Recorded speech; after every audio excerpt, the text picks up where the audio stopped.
রোববার রাতে সচিবালয় এলাকায় আনসার সদস্যদের হামলা, ভাঙচুর ও সহিংসতার ঘটনায় রাজধানীর একাধিক থানায় মামলা হয়েছে। শাহবাগ থানায় 208 জনের সঙ্গে রয়েছে 2-3 হাজার অজ্ঞাত আসামি। পল্টন থানায় 114 জনের সঙ্গে 3-4 হাজার অজ্ঞাত আসামি। এছাড়া রমনা থানায় 98 আসামির সঙ্গে রয়েছে অজ্ঞাত 2-3 হাজার জন।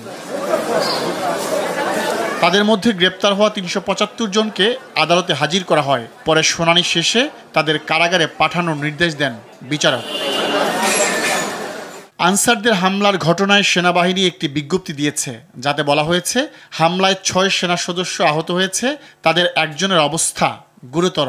সেনা সদস্যরা সচিবালয়ে অনুপ্রবেশকারী এবং পরবর্তীতে জীবন রক্ষায় নিরাপদ আশ্রয় প্রার্থনাকারী কিছু সংখ্যক আনসার সদস্যকে নিয়ন্ত্রণে নেয় এবং তাদেরকে পুলিশের কাছে হস্তান্তর করে।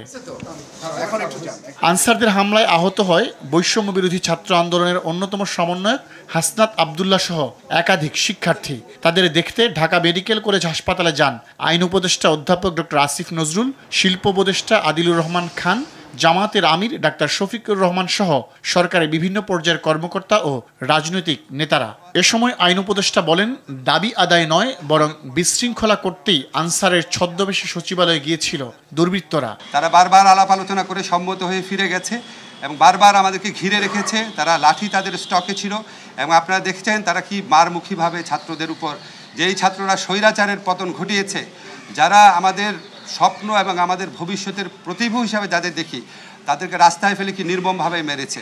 যে এই দেশের ছাত্র সমাজ জাগ্রত রয়েছে, কোনো ষড়যন্ত্র সফল হবে না।